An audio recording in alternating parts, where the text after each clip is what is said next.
Bonjour, dans cette vidéo, je vais vous montrer comment, avec juste l'observation du coefficient directeur d'une fonction affine, on peut savoir si la fonction est croissante ou décroissante. Alors, euh, repartons un peu avec quelques petits exemples. Mon exemple du départ, là, f de x égale 8x moins 6. Donc ici, on voit que le a, c'est 8 et le b, c'est moins 6. Hein. D'accord? C'est pour bien que vous compreniez que mon A et mon B, qui sont des nombres réels, peuvent être positifs ou négatifs. Ici, on a le B qui est négatif, mais A aussi peut être négatif. Hein. Par exemple, si j'ai une fonction moins 3x plus 6. Ici, mon coefficient directeur est négatif.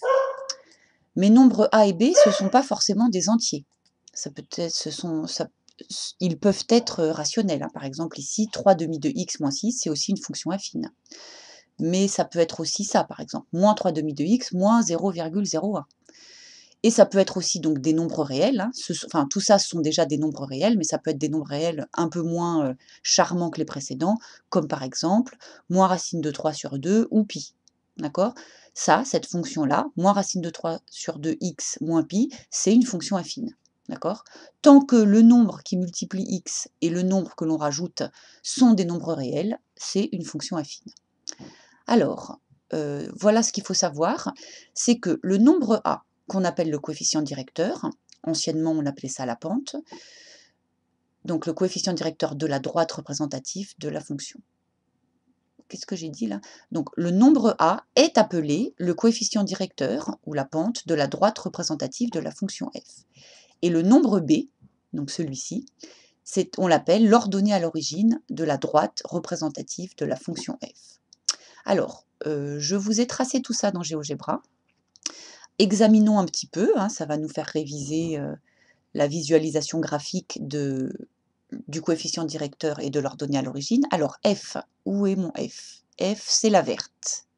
Donc, on voit que l'ordonnée à l'origine de f, c'est bien moins 6, et que la pente, alors là, on ne le voit pas parce que c'est un petit peu trop petit, mais quand j'avance de 1, non, si, on peut le voir, parce que mon 1, c'est ça, c'est à la moitié du 2 là. Quand j'avance de 1, je monte de 1, 2, 3, 4, 5, 6, 7, 8. Voilà. C'est ça le coefficient directeur. La droite G, la droite représentative de la fonction G, son ordonnée à l'origine, c'est 6, et sa pente, c'est moins 3. Quand j'avance de 1, je descends de 1, 2, 3. OK? Et ainsi de suite. Ici, le h, 3 demi de x moins 6, donc ça passe bien par moins 6 ici. Et quand j'avance de 1, je monte de 3 demi, c'est-à-dire 1,5. 1, 2, attendez, je suis laquelle? Ah oui, c'est la bleue, pardon. J'avance de 1, 3 demi, c'est 1,5. 1,5. Bon, c'est pas très clair avec l'échelle que j'ai prise ici, mais c'est sûr que ça marche. Et oui, ce que je voulais vous montrer, c'est que des fois, on a l'impression sur un graphique que là, par exemple, ma droite orange, on a l'impression qu'elle passe par l'origine. Et bien en fait, non. Non. Elle passe par le point de coordonnées 0, 0,001. C'est pour vous attirer votre attention sur le fait que les représentations graphiques, c'est bien, mais sans l'expression algébrique, c'est pas suffisant. D'accord? C'est trop trompeur. Donc, pour faire des vrais calculs, on a besoin d'avoir les vrais nombres, d'avoir l'expression algébrique avec ce que vaut vraiment A et ce que vaut vraiment B. Alors oui, regardons un peu si ces droites-là sont croissantes ou décroissantes. Alors F, c'est la verte, on voit qu'elle est croissante. Je le mets ici avec une petite flèche qui monte à côté de l'expression algébrique.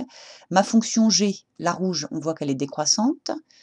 Ma fonction H, c'est la bleue, elle est croissante. Ma fonction P de X, elle est décroissante, c'est la orange. Et ma fonction Q de X, elle est décroissante aussi, c'est la marron ici. Donc, j'enlève ça.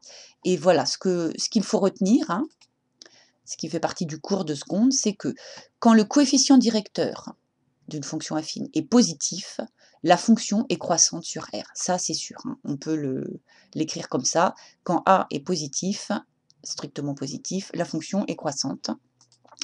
Et inversement, si le coefficient directeur est négatif, la fonction est décroissante sur son intervalle de définition, sur son domaine de définition, c'est-à-dire l'ensemble des nombres réels. Voilà, c'est ça qu'il faut retenir dans cette petite vidéo, hein. Si le coefficient directeur est positif, la fonction est croissante, c'est-à-dire qu'elle monte, et si c'est négatif, ça descend, la fonction est décroissante. Ok, à bientôt pour la suite.